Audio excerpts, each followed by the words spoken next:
19वीं शताब्दी के अंतिम और 20वीं शताब्दी के प्रारंभिक दशकों में मेरे पिता एक शायर किस्सागो के तौर पर मशहूर थे। हालांकि वह केवल शौकिया किस्सागो थे, फिर भी ट्रांसकोकेशिया व एशिया माइनर के कई मुल्कों में वह काफ़ी लोकप्रिय थे। वह कई तरह की शायरी, गीत, लोककथाएं, कहानियाँ लिखते, सुनाते और गाते थे।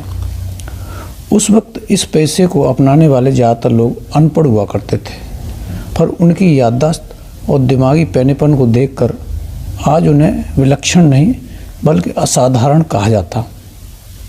लोग मीलों चलकर उनकी कहानियाँ सुनने आया करते थे। कभी कभी पूरी रात उनकी कहानी चलती और लोग अगली शाम तक फिर पूरी कहानी सुनने के लिए रुकते। मेरे पिता के एक दोस्त थे, डीन बोर्स।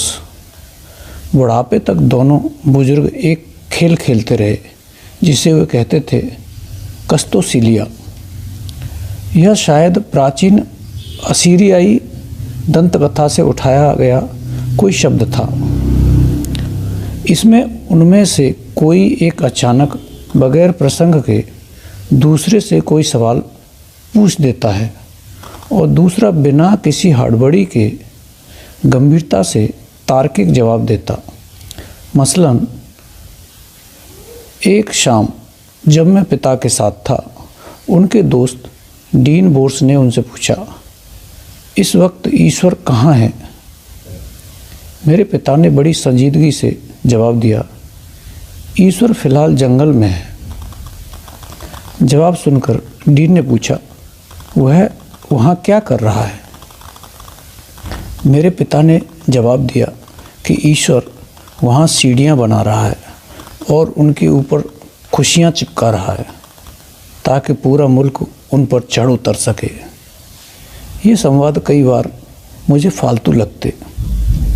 बहुत बाद में मैं समझ पाया कि इनके पीछे कितने अनमोल विचार छिपे थे। जिंदगी की छोटी छोटी बातों के सौंदर्य से प्रेरणा खोज लेने की क्षमता के चलते अत्यंत निराशाजनक क्षणों में भी पिता हमारे साहस के स्रोत थे। उनका बेफिक्र अंदाज हम सब के भीतर खुशमिजाजी की तरंग भर देता था। मुझे याद आता है कि जब मैं आखिरी बार उनसे मिलने गया तब मैंने उनसे पूछा कि आत्मा होती है या नहीं।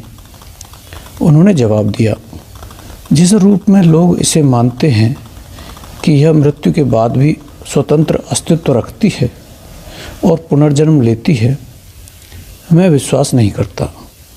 लेकिन मनुष्य की जीवन यात्रा में उसके भीतर कुछ निर्मित जरूर होता है जिसके बारे में संदेह नहीं किया जा सकता। जब कोई मरता है तब यह कुछ शरीर के साथ विघटित नहीं होता। यह कुछ उसी तत्व का बना होता है जिससे भौतिक शरीर बनता है, मगर इसकी भौतिकता अत्यंत सूक्ष्म होती है, अत्यंत संवेदनशील।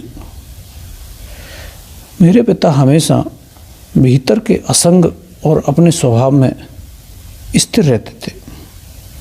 वह सब कुछ झेल सकते थे बशर्ते उनकी रोटी का इंतजाम हो और ध्यान के उनके निश्चित समय में खलल न पड़े। सबसे ज़्यादा चिढ़ उन्हें तब होती थी जब शाम के वक्त खुले में बैठकर तारों को निहारते समय कोई उन्हें टोक देता था। पिता की सीखें। संतोष भोजन की मात्रा से नहीं, लालच के अभाव से मिलता है। सुखी वही है जिसे अपना दुख नजर नहीं आता। सत्य वही है जो अंतःकरण को सुकून दे। बाहर से विनम्र और भीतर से असंग बने रहना ही खुशहाल जीवन का मंत्र है। आपके जीवन में बेफिक्री दूसरों में खुशमिजाजी की तरंग भरती है। यह लेख जी.आई. गुरजेफ द्वारा लिखा गया है और इसका हिंदी अनुवाद मैंने आपको प्रस्तुत किया है।